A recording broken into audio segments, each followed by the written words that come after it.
estamos de vuelta aquí en Noticias 24. El gobierno anunció hoy la adjudicación de nuevos centros diurnos comunitarios para personas mayores. Para hablar de este y otros temas nos acompaña hasta ahora la ministra de Desarrollo Social y Familia, Janet Vega. La vemos ya ahí en nuestra pantalla. ¿Cómo está, ministra? Buenas tardes. Buenas tardes, Connie. ¿Cómo estás tú? Bien, pues. Oiga, partamos primero bueno. porque nos cuente de qué se trata y lo especial que tienen estos centros. Son diurnos, a diferencia de los que son centros de acogida para adultos mayores. ¿Por qué son importantes y en qué consiste esta adjudicación de 30 nuevos centros? Sí, bueno, como parte del Plan Chile Apoya, Connie, nosotros comprometimos que íbamos a abrir alrededor de 56 nuevos centros. Lo que hemos hecho ahora es cumplir esta promesa a partir de la adjudicación de 30 de estos nuevos centros, que son centros de día comunitarios para adultos mayores. ¿Qué es lo que ocurre con estos centros? Son lugares donde hay, por una parte, actividades de recreación, pero también actividades para preservar la memoria, actividades que tienen que ver con terapias ocupacionales, etcétera. Entonces, hoy fuimos a Pirque a entregar el convenio de uno de estos centros y en paralelo estamos abriendo otros 29 centros desde la cuarta región, desde Coquimbo hasta Magallanes. Esto significa en la práctica una inversión de alrededor de 3.000 millones y alrededor de 2.000 nuevos beneficiarios. Y en agosto vamos a hacer el nuevo concurso para los 23 nuevos centros que nos habíamos comprometido y lo vamos a anunciar también apenas hagamos esta adjudicación. Ministra, y en el caso de estos 30 nuevos, uno de ellos entendemos que va a estar en Pirque, ¿cierto? Usted dice los otros 29 en distintas comunas. ¿Cuándo debieran estar operativos? Y usted dice son más o menos 1.905 nuevos beneficiarios. ¿De qué más o menos? ¿De qué cantidad de gente? ¿De qué tipo de personas estamos hablando? ¿Dónde está esa gente hoy día? Es fundamentalmente adultos mayores que tienen discapacidad leve o sin discapacidad. Y por lo tanto son personas que en la práctica tienen que ver con generar un envejecimiento saludable y un envejecimiento productivo. Entonces esto es parte de lo que estamos implementando y empezando a diseñar de un sistema nacional de cuidado. Y uno de los temas, por cierto, Connie, es que nuestros adultos mayores están bastante solos, sí. Muchas veces están bastante invisibles y son personas que tienen el derecho, como dice nuestro presidente, a generar nuevos recuerdos, a generar nuevas amistades y no vivir solamente el pasado y también a tener una vida físicamente activa. Entonces, esto es parte de todo un sistema que estamos empezando a crear que responde básicamente a las necesidades de cuidado de aquellos que requieren cuidado, es decir, adultos mayores, personas con discapacidad, cuidadoras también, que es un gran drama en Chile. Y niños, por cierto. Sí, yo le preguntaba cuándo debieran estar operativos y le agrego otra pregunta inmediata para la gente que nos está viendo. ¿Hay que postular o se llega a través de la municipalidad? ¿Cómo se hace? No, así es. Esto en general se hace en convenio con las municipalidades y no hay que postular, sino que las municipalidades, las oficinas locales que funcionan en las municipalidades, invitan a los vecinos a participar. Estos tienen una operación muy rápida, en general son centros que probablemente van a estar implementados de aquí a un mes, porque el tema del lugar físico ya está definido en prácticamente todos ellos.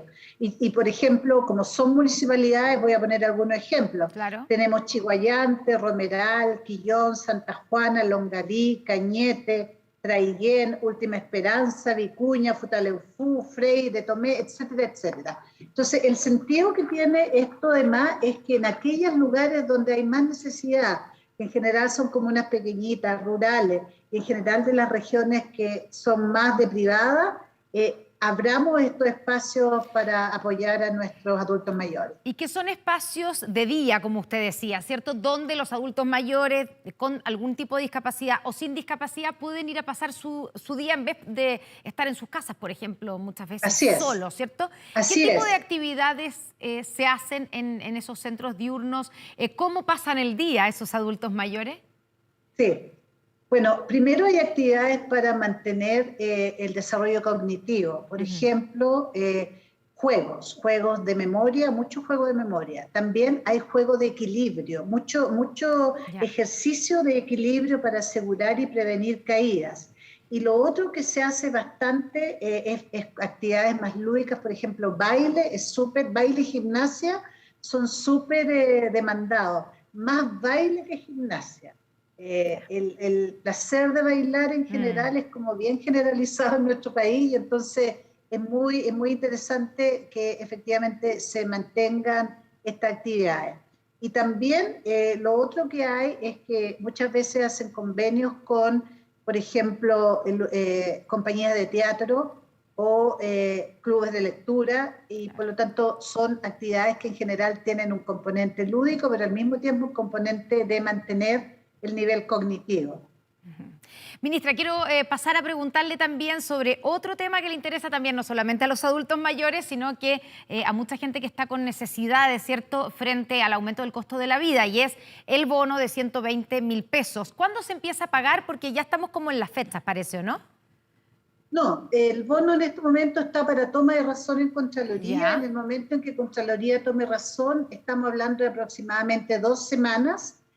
Nosotros tenemos proyectado que alrededor de mitad de agosto vamos a estar pagando, y unos pocos días después, 4 o 5 días después, al segundo grupo. Y recordar nuevamente que este es un bono que es muy importante porque significa 120.000 pesos que se dan a aquellos que tienen o pensiones de algún tipo, o bono de invierno, o algún tipo de apoyo por discapacidad. Y además de eso, a las familias que están bajo el 60% con personas mayores con discapacidad o con niños. Ya, y esa gente que nos está mirando y que piensa, bueno, yo estoy en ese grupo que la ministra acaba de decir, me va a llegar a la cuenta RUT, tengo que ir a buscarlo, a cobrarlo a alguna sucursal del Banco Estado, ¿qué hago? Nada, se queda esperando porque le va a llegar a su casa la misma cuenta que usted tiene registrada. En general llega a la cuenta RUT. Y tenemos un porcentaje muy pequeño, que no son más de 40.000 personas de los 7.5 millones de personas, en las cuales aún no tenemos la información, pero la estamos cruzando para que ojalá sea al 100% automático. En caso de que eso no ocurra, el IPS está en este momento habilitando una plataforma para que efectivamente las personas sepan si tienen o no tienen el bono, y en caso de que no lo hayan recibido y cumplan las condiciones, un mecanismo para revisar cada uno de los casos. Pero la verdad, Connie, es que en general el tema de los bonos nos ha funcionado bastante bien, porque están todos los mecanismos. La pandemia, una cosa positiva, entre comillas, que hizo fue que tenemos información de contacto de la gran mayoría de los chilenos. Ministra, y en ese sentido, yo me acuerdo que cuando conversamos, cuando se anunció, ¿cierto?, el bono, conversamos, y una de las preocupaciones que había, o los llamados que usted hizo, era que la gente actualizara su información en el Registro Nacional de Hogares. Eso tenía una fecha del límite que era el 22 de julio, ¿cierto?, el viernes pasado. ¿Hubo una actualización? O sea, hay una sensación de que efectivamente la gente respondió ese llamado, actualizó su información, y por lo tanto hoy día tienen más información que la que tenían hace un mes atrás, cuando se anunció el bono. Fue muy interesante porque no solamente se actualizó la situación por muchísimas personas, no tengo la cifra precisa, pero yo diría que son varios miles de personas, pero además hubo mucha gente que se inscribió. Quiero también recordar, Connie, que el Registro Social de Hogares es bien importante. Independiente de dónde uno esté, es bueno inscribirse en el Registro Social de Hogares, porque lo que queremos es avanzar hacia un registro en el cual ojalá tengamos a todas las personas que habitan en el país inscritas, y que podamos, por lo tanto, delimitar mejor las políticas públicas que vamos diseñando. Ministra, le quiero preguntar desde el punto de vista político. ¿Qué responde usted como miembro de este gobierno a las críticas, a las acusaciones que hemos escuchado, sobre todo de personeros, ¿cierto?, de la oposición, de que medidas como esta, el bono que se va a pagar, ¿cierto?, a mediados de agosto, el despliegue del propio presidente Gabriel Boric hoy día en Pirque, la semana pasada en distintos lugares, en terreno, responde a una estrategia de campaña para apuntalar el apruebo. ¿Qué responde usted a esas críticas? Bueno, respondo que eso no es efectivo. Nosotros hemos estado desde que asumimos en terreno de manera permanente y hemos ido haciendo anuncios que ver con medidas para apoyar a las personas. El anuncio del bono de invierno es un anuncio que sigue una serie de otras cosas que han ocurrido antes. Por ejemplo, el aumento del salario mínimo, por ejemplo, toda la inyección de recursos al MECPO para que no suban las cuentas de gasolina, o sea, los precios de gasolina, etcétera. Por ejemplo, todo lo que ya hicimos antes de extensión del IFE laboral, por ejemplo, todo lo que hicimos de extensión del bono protege. Y eso ha ido ocurriendo independiente antes de que se entregara el texto de nueva constitución durante todo el periodo de manera consistente. Entonces, la verdad es que la misma oposición nos pidió de manera insistente que las personas que estaban con mucha necesidad requerían un apoyo del gobierno. Afortunadamente, tuvimos una operación renta bastante más exitosa de lo que pensábamos y ha sido posible generar estos apoyos y, por cierto, vamos a seguir con estos apoyos todo el tiempo que se requiera. Y en el caso, por ejemplo, del proyecto anunciado hoy día por el gobierno para poder tener feriado, declarar feriado el 16 de septiembre, escuchábamos recién a algunos personeros de la oposición decir que eran medidas populistas, básicamente que buscaban de nuevo apuntalar la campaña del apruebo. Bueno, yo ahí decir que nosotros tenemos una tradición de celebrar bien zapateado, con harta empanada, etcétera, el 18. Entonces, cuando tenemos lo que ocurre en este año, en que algunos de estos días son feriados, son fin de semana, en general se buscan alternativas, no es la primera vez que se busca alguna alternativa para poder efectivamente asegurar que las personas disfruten el 18, pero además tiene un segundo elemento, que es que sabemos que ha habido mucho sufrimiento de algunos pequeños empresarios y también esta es una oportunidad de reactivar el consumo y por lo tanto apoyar también a estos pequeños emprendedores, digamos. Ministra, estoy paseándola por todos los temas, aprovechándola ahí, pero al máximo. Pero este viernes se vota, ¿cierto? Se discute en el Congreso la nueva solicitud de prórroga del estado de excepción en la macrozona sur. Usted está a cargo, ¿cierto?, del programa Buen Vivir en la macrozona sur. Quiero preguntarle, ¿no le preocupa que estemos ya en julio, digamos, y que nuevamente haya que extender el estado de excepción, que era una medida que claramente no era del gusto del gobierno?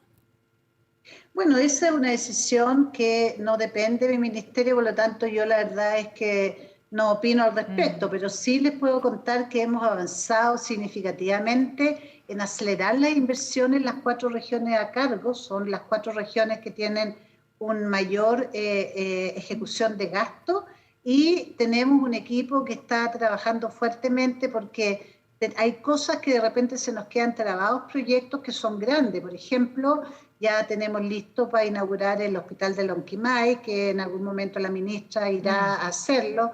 Tenemos también el hospital de Carahue, sí, que también está listo. Tenemos también algunas obras emblemáticas de rutas. Entonces, tenemos toda una lista de cosas que vamos a ir inaugurando que tienen que ver con aceleración a través de este comité interministerial que tenemos de apoyo a las inversiones. Claro, pero como usted dice, eso es la parte, ¿cierto?, como de a largo plazo, la parte... No es a largo plazo, dice usted. Ya, pero todo eso va a funcionar este año. ¿Y cómo conversa eso con el hecho de tener que mantener a esa misma zona en un estado de excepción? Bueno, yo le quiero decir que hay 4 componentes del Plan Buen Vivir. Hay un componente que es un componente que lidera el Ministerio del Interior, que tiene que ver fundamentalmente con el componente seguridad. Hay un segundo componente que tiene que ver con un componente de diálogos amplios con la ciudadanía de las regiones, y 2 componentes más que son los que están bajo nuestra responsabilidad, que es inversiones y tierra. Pero también en el ámbito de inversiones, cosas que hemos hecho, por ejemplo, es conversar mucho con algunos empresarios, porque efectivamente hay 2 temas. Hay un tema de aumento de costo importante y por lo tanto hemos tomado algunas acciones para permitir que en casos fundados se pueda aumentar hasta por 20% el costo de las inversiones que estamos haciendo con empresas que nos apoyan.